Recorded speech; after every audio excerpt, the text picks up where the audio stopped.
Hi, Kuzuzangpo everybody. Welcome back to our second episode of our Education and Migration Talk Show.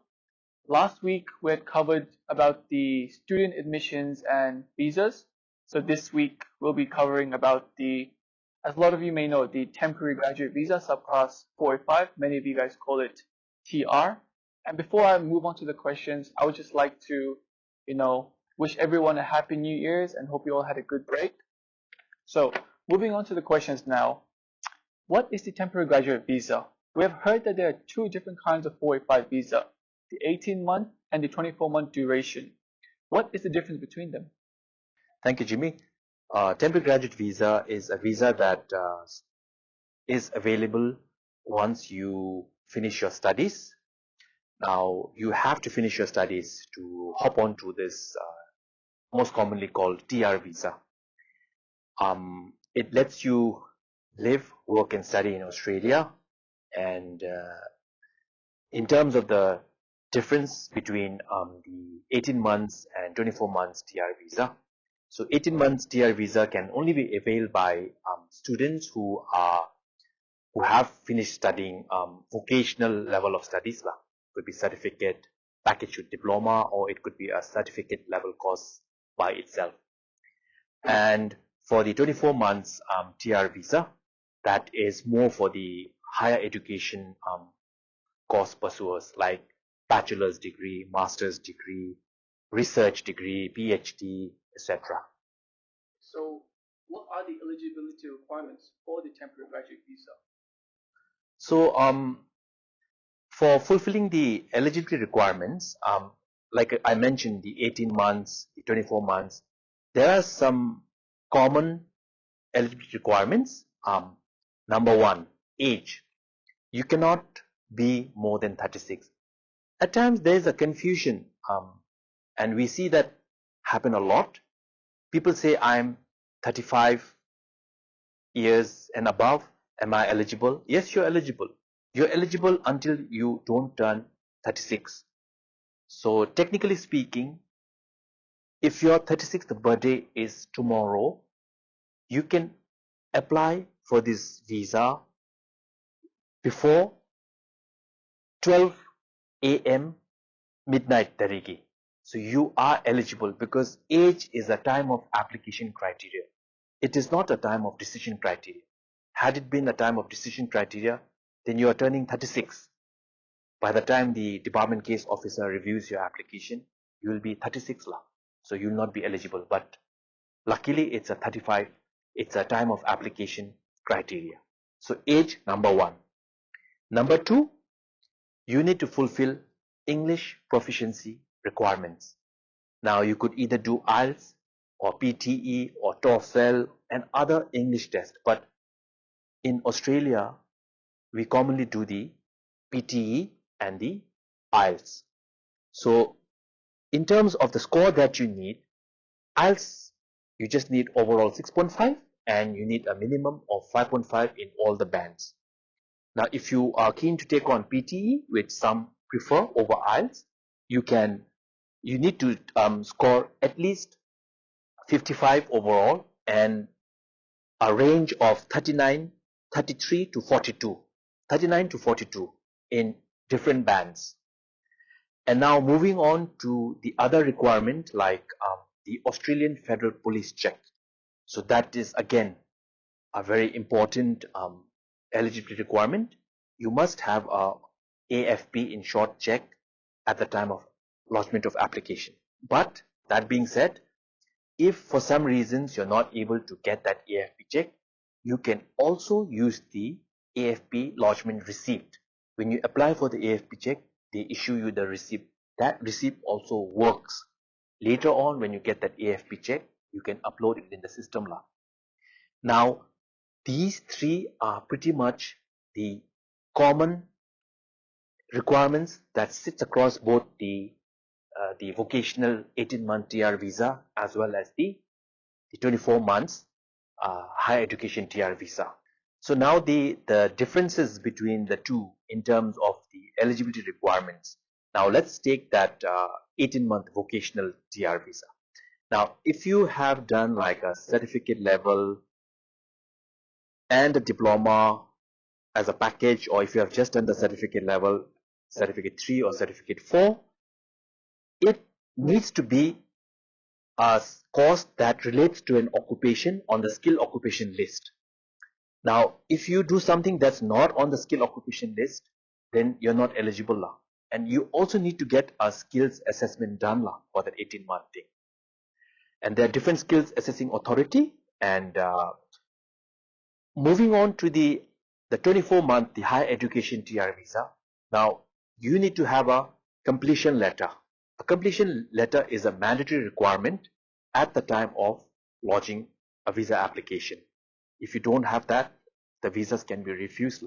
And we have heard incidents in the past where some people have been refused visa because their agent forgot to upload the completion letter.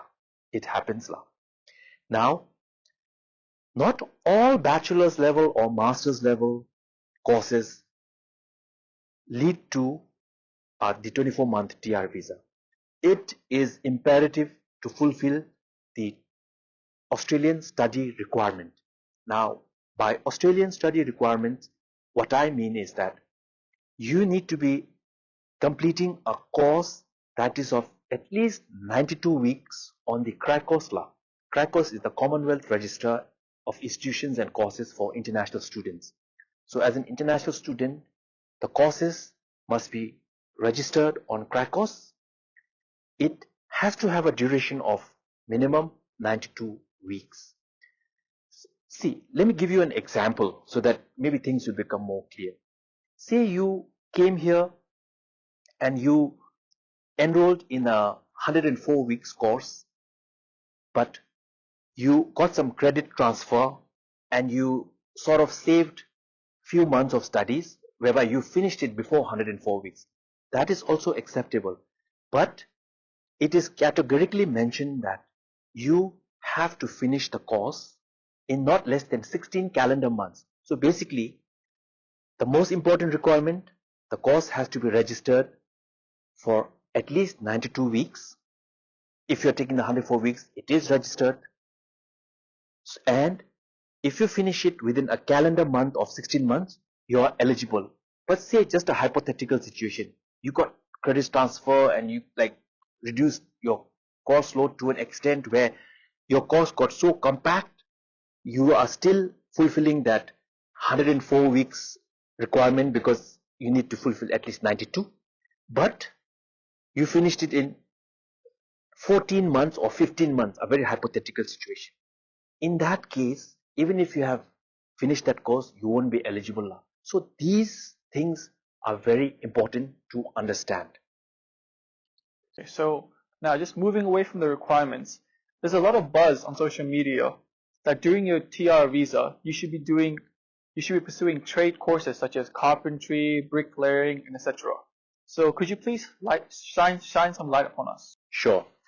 I think that question is important to understand from the perspective of not staying idle when you are on your TR visa.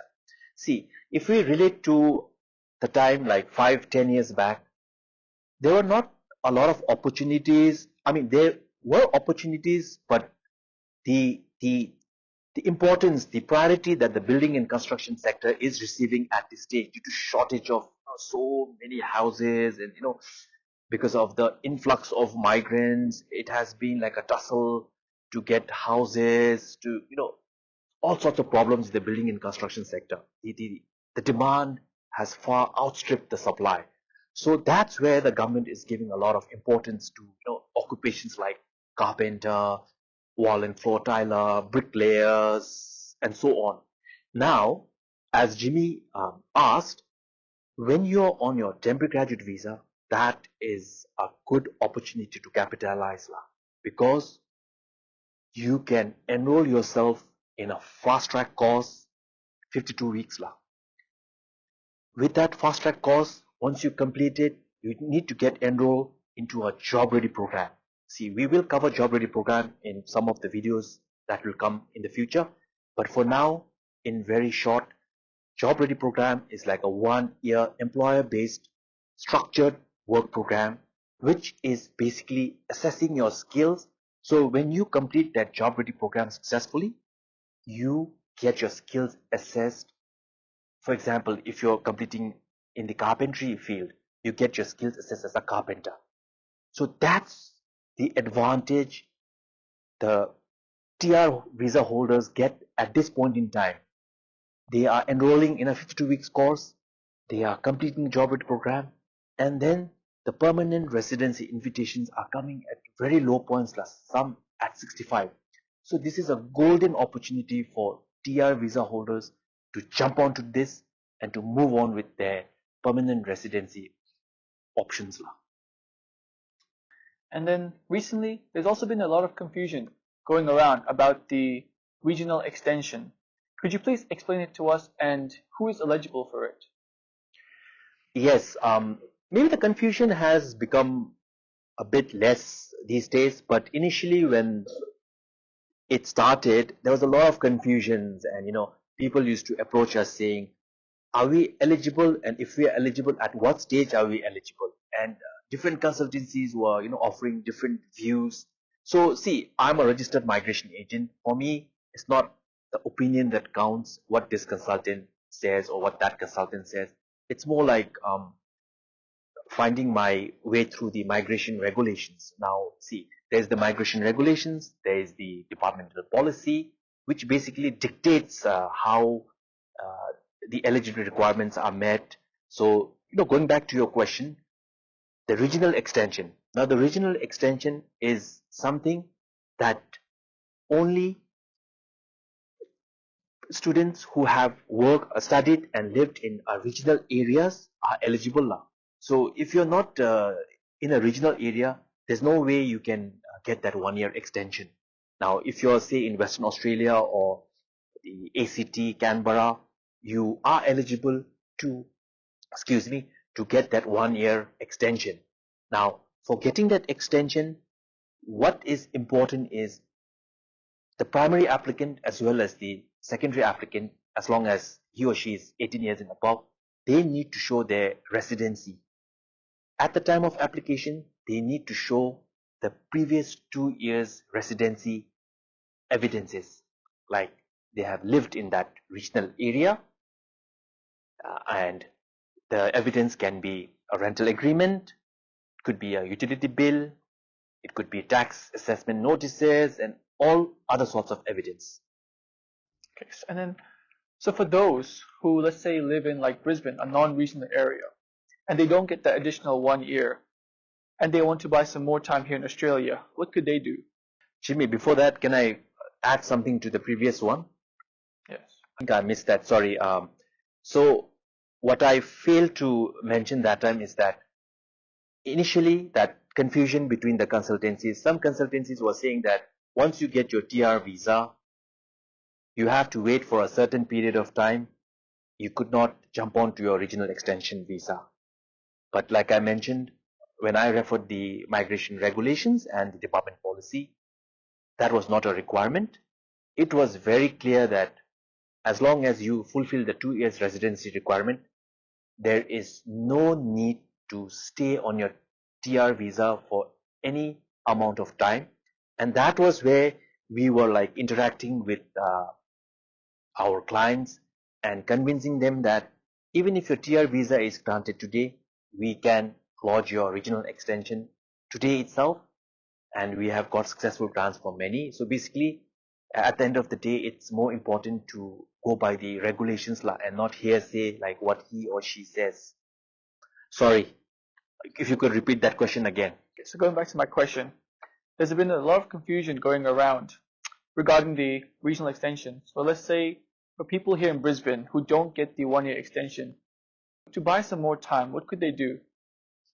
Okay, so that's also an important thing to take note of. So Jimmy is alluding to the the TR visa holders who don't live in regional areas and they don't get that 1 year extension, which we just discussed in greater details. So see, I think there is an opportunity for people who are also in this situation. I would highly recommend them to also enroll in a fast track course, 52 weeks straight course, and then quickly jump onto a job ready program. And I'm sure the viewers would agree, the visa period is about to end, so there's a bit of panic that will set in because you have 2 years TR, there's no regional extension, and then you would panic because you're finishing a 52 weeks course, and then you have a 1 year job ready program. So my visa is running out, what next? But I think an opportunity lies lah.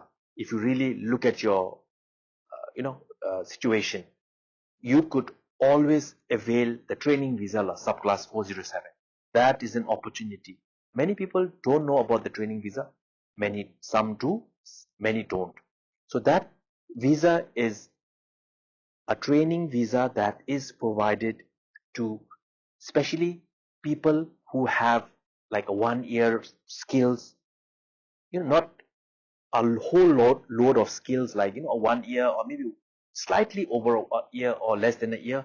It is a visa that helps you to further build and enhance your skills. So that's a perfect opportunity for somebody like a TR visa holder in Brisbane with 1 year or less than 1 year experience. So that's where you network and connect with the potential employers. And this is not like the employer sponsorship visas where the sponsor has to sponsor you, nominate you, and really go through that financial side of things. And it is a very light touch employer backed visa where the employer doesn't have to commit any financial stuff. So that is where you can capitalize, and then you can avail the training visa, which again is for a maximum period of 2 years. And that's where you can continue the journey, and then you can get that same advantage of somebody who is in Perth having that 1 year regional extension. So now for the final question, what are the most common mistakes that lead to the 485 visa refusals? So yes, see now,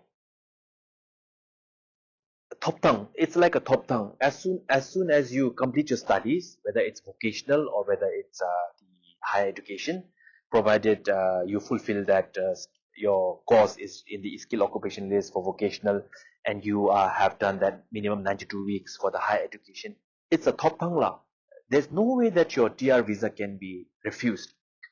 But because of common mistakes, human-led mistakes, refusals are happening.